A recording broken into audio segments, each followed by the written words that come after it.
Contamos con el que podemos decir será el futuro intendente de Durazno, en Uruguay, que tomará posesión en breves días, Felipe Algorta, que tiene un perfil de gestor público con experiencia diversa en diferentes niveles de gobierno, empresas públicas y, sobre todo, enfocado en la planificación estratégica y el desarrollo territorial. Antes de haber casi tomado posesión de la intendencia, Felipe, ¿a qué retos te vas a enfrentar? Hola. Muy buenos días. Muchísimas gracias por la invitación. Para mí es un honor estar aquí. Vengo, como tú decías, de Durazno. Supo ser capital de la República Oriental del Uruguay en sus inicios, fundada por el primer presidente constitucional. Queda en el centro del país, para ubicarnos, en el medio del país. Una influencia inmigrante muy importante, entre ellas la española. Hay una comunidad vasca muy importante, italianos, sirio-libaneses. Y bueno, la verdad es que estar aquí para mí es un honor. Quiero agradecer especialmente a la Fundación, a Gerardo, un honor también conocer a Álvaro y saludar especialmente a José Herrera, a Pepe, que compartimos en el 2008 un encuentro de visitantes latinoamericanos de FAES que realmente me marcó mi futuro ya en ese momento, porque me abrió muchos vínculos y pudimos empezar a hablar de las causas de la libertad que son tan importantes. Recuerdo, ayer hablábamos con Jaime en una recepción que tuvimos. Lo conocí en Chile hace muchos años. Me acuerdo que él ya era ponente hace muchos años. Y hablábamos de temas de libertad y cuestiones que, bueno, las han mencionado. Pero ayer estábamos hablando de cómo se regaban los árboles en Madrid, de qué especies eran, de cómo reciclaban el agua, porque ya tenemos puesto el traje de alcaldes, intendentes, se le dicen en Uruguay. Y bueno, eso tiene un porqué. Los que nos gusta el servicio público, nos gusta la cercanía, pero sobre todo nos gusta resolver temas concretos, tangibles, por lo menos a los que nos dedicamos a la parte ejecutiva de la política. Bueno, y eso es algo muy importante, porque en definitiva la gente lo que espera cuando nos vota es que resolvamos sus temas diarios, o por lo menos que no les compliquemos la vida. Y entonces ahora para mí el desafío, yo asumo el próximo 10 de julio, es en primer lugar poder no fallarle a esa esperanza que hay de que viene un nuevo gobierno después de casi 30 años de una misma facción política con determinadas formas de mi mismo partido político, que tuvo, por supuesto, sus cuestiones, sus cosas buenas, pero como todo gobierno, cuando está tanto tiempo, empieza también a generar un desgaste. Entonces, bueno, en nuestro caso, lo primero es eso, ¿no? Tratando también de marcar un rumbo desde el primer día y tener victorias tempranas, que creo que eso también es muy importante y es lo tangible. Así que ese es un primer desafío. Tenemos el equipo ya prácticamente armado y no tenemos tiempo que perder. Los primeros 100 días, decía el expresidente de la calle Herrera, son fundamentales y, bueno, trataremos esos primeros 100 días que la gente pueda percibir un nuevo impulso, que es lo que en campaña nosotros promovíamos. Segundo, tema de cultura organizacional, que prácticamente es muy difícil encontrar en la actividad pública. Tú mencionabas mi pasaje por una empresa pública muy importante, que es la empresa eléctrica del Uruguay, que se transformó en los años 90 a través de un intercambio que hubo con Unión Fenosa, que era una empresa española, y realmente la transformación fue tan grande que sigue hasta el día de hoy esos cambios de procedimientos, que pasó prácticamente una empresa a manejarse como un kiosco a ser una empresa de punta a nivel de procesos, a nivel tecnológico, y con una seriedad que realmente la posiciona como una de las empresas más importantes de Latinoamérica en tema eléctrico. Y en ese sentido, ahí sí vemos cultura organizacional. Entonces, nuestra idea es, ¿por qué no? Porque a veces desde lo público se dice, no, hay cosas que no son imposibles. Lo mejor siempre está en lo privado. No, no es así. No es así. Siempre va a estar lo mejor en lo privado si desde lo público no le hacemos el esfuerzo a que realmente se respeten los procesos, valoremos a los funcionarios y a la gente, pongamos metas claras de desarrollo. Y bueno, eso es un desafío que tenemos por delante también, lo que tiene que ver con la cultura organizacional, que va a impactar internamente, pero también hacia el contribuyente, que es en definitiva el objetivo que nos importa. Y por último, dentro de esos retos, después en la próxima pregunta hablaremos de temas que mis compañeros tocaron, como la seguridad y el narcotráfico y demás, pero como otro reto, por el hecho de estar en el centro del país, Uruguay es un país, no es un país pequeño. Si estuviese en Europa probablemente sea de los países promedio o de los más grandes tal vez. Pero claro, entre Argentina y Brasil siempre tenemos eso de que somos un país chico y a veces hasta nos lo creemos. Poblacionalmente sí, somos 3,5 millones de habitantes, pero somos un país muy centralizado, muy centralizado.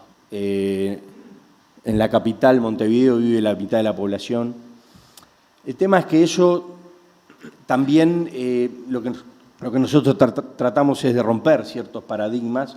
Antes, un joven que quería desarrollarse y estudiar tenía que salir de Durazno o de Artigas o de Maldonado e ir a Montevideo.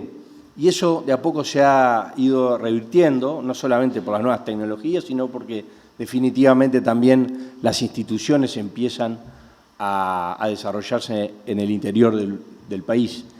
Entonces, como reto y como lugar estratégico, nosotros queremos posicionar, también lo decíamos en campaña, pasar de estar en el medio del país a estar en el centro del país.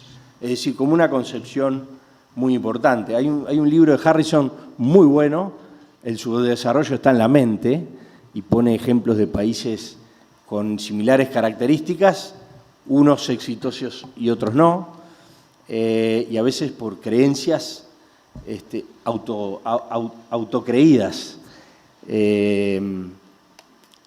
Y en nuestro caso el centralismo está en la mente. Entonces, pelear con ese paradigma es algo que vamos a hacer en estos años para poder ser centro logístico, centro educativo, darle oportunidades a los jóvenes para que no pase eso que comentaba de que en determinado momento se tenían que ir del departamento, y ahí cuando no tenés una juventud radiante, bueno, perdés parte de tu proyección de futuro. Entonces creo que eso es algo muy importante que tenemos como desafío. Y bueno, como me quedó también saludar a Antonio Ledesma, que para mí también es algo es un honor también tenerlo por aquí. Aprovecho para saludarlo, así como también a Pedro. Pero bueno, por aquí me quedo. Gracias. Muy bien. Muchas gracias.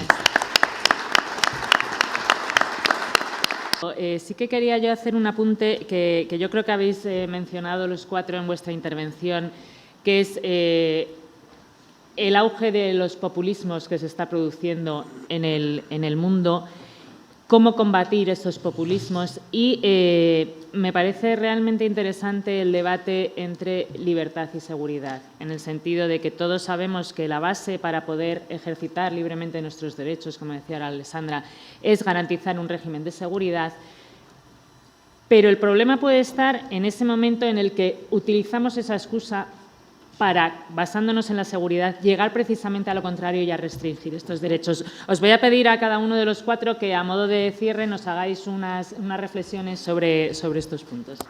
Bueno, Uno tiende a pensar que cuando hablamos de populismo es ese líder caudillo que a los gritos dice expropiese y hay unos alcahuetes que lo aplauden, y eso es el populismo. Pero el populismo, yo también he logrado identificarlo de otra manera, y es más sutil. Y es aquellos políticos que cuando quieren resolver un tema o ante un problema, lo quieren resolver creando un ministerio. Hay un problema de medio ambiente, vamos a crear el Ministerio de Medio Ambiente. No, que el deporte hay que fomentarlo, porque bueno, vamos a crear la dirección de deporte. Entonces, de esa manera, damos respuestas equivocadas a problemas cotidianos. ¿Y por qué respuestas equivocadas? Porque seguimos agrandando el aparato estatal. Y de esa manera empezamos a perder libertad, porque eso hay que mantenerlo, hay que financiarlo. Y por supuesto muchas veces es ineficiente. Entonces ahí hay un populismo que tenemos que saber identificar y que lo tenemos, y es más, podemos caer en esa tentación, porque siempre culpamos a otros, pero siempre podemos llegar a caer en esa tentación. Y yo creo que esos aparatos gigantescos lo que hacen muchas veces es matar la iniciativa ciudadana. Y a veces la respuesta desde la política es tal vez alivianar la carga, pero dejar que esa iniciativa continúe. Cuando a veces se reúnen vecinos para solucionar un tema y el Estado le quiere arrebatar esa bandera y decir, lo voy a solucionar yo, así después en el discurso soy el salvador. Y bueno, y de esa manera vamos perdiendo también la batalla de la libertad contra los populismos. Después, en lo que es en materia de seguridad, libertad, un tema que no es nuevo, pero el ascenso del narcotráfico es un generador de problemas enormes en materia, sobre todo en la violencia, en las formas de inseguridad que tenemos. Eso es un problema que tenemos también nosotros, y si rascamos un poco más, yo sé que es un tema muy difícil, pero ¿por qué la droga así y el desmantelamiento de la familia como institución y las horas de ocio y la falta de un tema como la soledad que tú lo nombrabas?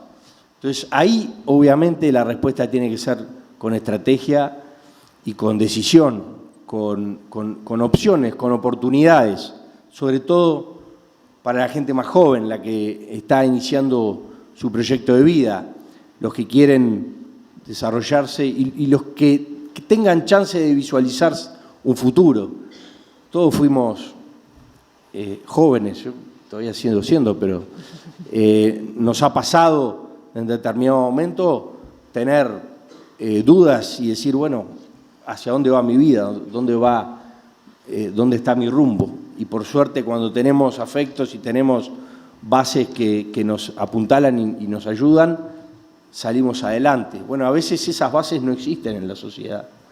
Entonces, creo que tenemos que intentar, sin generar burocracias gigantescas, repito, pero ese clima de convivencia, ese trabajo que obviamente vincula a lo que es el deporte, lo que es la educación, lo que son los vínculos. Nosotros hasta llegamos a promover un programa de voluntariado que se trata de lo vi en Israel, cómo funciona, obviamente es ellos con una situación de supervivencia mucho más marcada, pero que sí que es importante que nos importe el futuro del otro, porque en definitiva después termina siendo parte de nuestra realidad. Así que, bueno, eran esas cuestiones. Dejo por acá. Gracias. Muchas gracias, Alessandra. Muchas gracias.